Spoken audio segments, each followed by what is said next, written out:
తల్లిదండ్రులిద్దరి ప్రాణశక్తి కొంత తరిగిపోయి కలిసిపోయి వారి పిల్లలకు ప్రాణశక్తిగా వస్తుంది.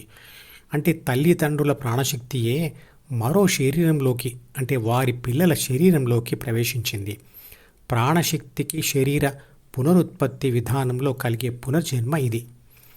తల్లి గర్భంలో ఉన్నప్పుడు పిండం తన శరీర నిర్మాణం కోసం కావలసిన ప్రాణశక్తిని తల్లి నుంచి తీసుకుంటుంది. కానీ ప్రపంచంలోకి ప్రవేశించిన తరువాత శిశువుకు ఆ ప్రాణశక్తి తాను తిన్న ఆహారం నుండి వస్తుంది. తల్లి నుండి వచ్చే ప్రాణశక్తి లేదా ఆత్మశక్తి తిన్న ఆహారం నుండి వచ్చే ప్రాణశక్తి ఒకటేనా అంటే అవును, ఒకటే. మరి ఆహార పదార్థాలలోకి ప్రాణశక్తి ఎక్కడి నుంచి వస్తుంది? అన్ని ఆహార పదార్థాలు చెట్ల నుండి వస్తాయి. చెట్ల నుండి వచ్చే ఆహార పదార్థాలను జంతువులు తింటాయి. మాంసాహారులైన కొందరు మనుషులు ఆ జంతువులను తిని శక్తిని తెచ్చుకుంటారు. అంటే విశ్వశక్తియే సూర్యుడి ద్వారా చెట్లకు మరియు చెట్ల ద్వారా మనుషులకు ప్రాణశక్తిగా వస్తుంది. ఆత్మశక్తి అన్నా విశ్వశక్తి అన్నా ఒకటే. తల్లిదండ్రుల, పిల్లల మరియు అన్ని జీవుల శరీరాలు వేరు, కానీ ప్రాణశక్తి ఒకటే. అది విశ్వశక్తియే. అంటే మీరు, నేను, మనుషులు అందరూ, అన్ని జీవులు ఒకటే.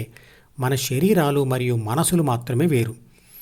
తల్లిదండ్రుల ప్రాణశక్తికి వారి పిల్లల ప్రాణశక్తి ప్రాథమిక మనసుతో కూడిన పునర్జన్మ అవుతుంది. ఎందుకంటే వారి కలయిక వలన తల్లి గర్భంలో ఏర్పడిన జైగోట్ అంటే పిండంలో వారిద్దరి ప్రాణశక్తితో పాటుగా వారిద్దరి ప్రాథమిక మనసులు కలిసి కొత్త ప్రాథమిక మనసు ఏర్పడి అది కూడా వస్తుంది. కాబట్టి మనిషి కండరశక్తి విసిరిన రాయిలోకి గతిశక్తిగా మారి ప్రవేశించినప్పుడు అది కండరశక్తికి రాయి శరీరంతో కూడిన మనసు లేని పునర్జన్మ అవుతుంది. ఎందుకంటే శక్తితో పాటుగా ప్రాథమిక మనసు అనేది రాయిలోకి ప్రవేశించడం లేదు కాబట్టి. అందుకే రాయికి శరీర రక్షణ, పోషణ, పునరుత్పత్తి బాధ్యతలు లేవు. 6 గుణాలు లేవు మరియు అనుభవాలతో ఏర్పడే ద్వితీయ మనసు లేదు. కోరికలు లేవు, ఉద్వేగాలు లేవు. అందుకే రాయి నిర్లిప్తంగా ఉంటుంది. రోబో అంటే ఏమిటో అందరికీ తెలిసిందే. అందులో కూడా లక్షణాలతో తేడా లేకున్నా పరిమాణంలో మాత్రం తేడా ఉండే 2 రకాల విద్యుత్ శక్తులు ఉంటాయి. ఒక శక్తి అంతర్గత పనులు చేయడానికి మరియు రెండవది బయట ప్రపంచంలో పనులు చేయడానికి. మొదటి దానిని మనం ప్రాణశక్తి అనవచ్చు, రెండవ దానిని ఆత్మశక్తి అనవచ్చు.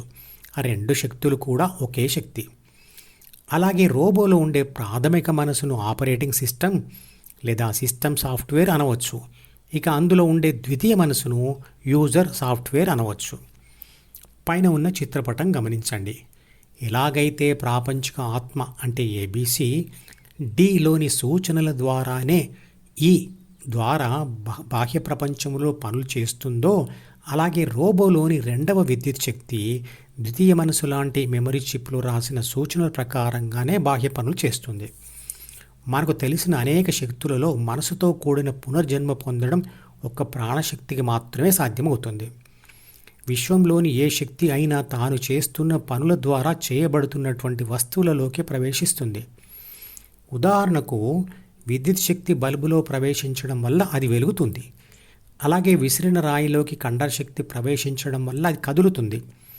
ఉష్ణశక్తి ప్రవేశించిన ఒక గిన్నె వేడెక్కుతుంది. ఇవన్నీ శక్తికి మనసు లేని పునర్జన్మలే. శరీరంలో కోటాను కోట్ల జీవకణాలు ఉన్నాయి. అందులో మెదడులో ఉండే న్యూరాన్లు అనబడే కణాలే 8600 కోట్లు. ప్రతి జీవకణంలో ప్రాణశక్తి ఉంది, ప్రాథమిక మనసు ఉంది మరియు ఏదో ఒక పదార్థం కూడా ఉంది. ప్రాణశక్తి ఏటీపీ అంటే అడినోసైన్ ట్రైఫాస్ఫేట్ అనే పదార్థంలో దాగి ఉన్న రసాయన శక్తి. ప్రాథమిక మనసును జీన్స్తో కూడిన పుస్తకం లేదా సర్క్యూట్ అనుకోవచ్చు. ఈ 2 కలిసే ప్రతి న్యూరాన్ కణంలో ఉంటాయి.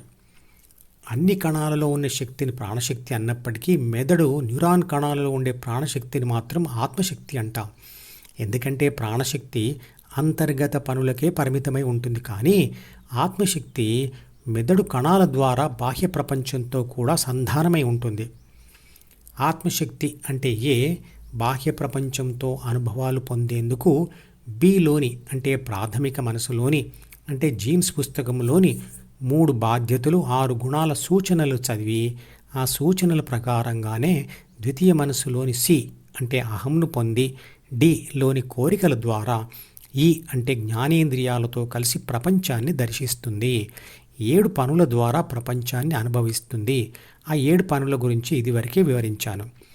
తాను చేస్తున్న 7 పనులతో శక్తిని కోల్పోయిన ఆత్మశక్తి గాఢ నిద్రలో ప్రాథమిక మనసులోని 3 బాధ్యతలు 6 గుణాలను చదవడం మానేస్తుంది. ఆ సమయంలో తిన్న ఆహార పదార్థం నుంచి ఏటీపీ అంటే అడినోసైన్ ట్రైఫాస్ఫేట్ ద్వారా మెదడు కణాలలో పాటుగా అన్ని శరీర కణాలకు ప్రాణశక్తి సరఫరా అవుతుంది. మధుపదం యూట్యూబ్ ఛానల్లోని ప్రతి వీడియోకి ఒక నెంబర్ ఇవ్వబడింది.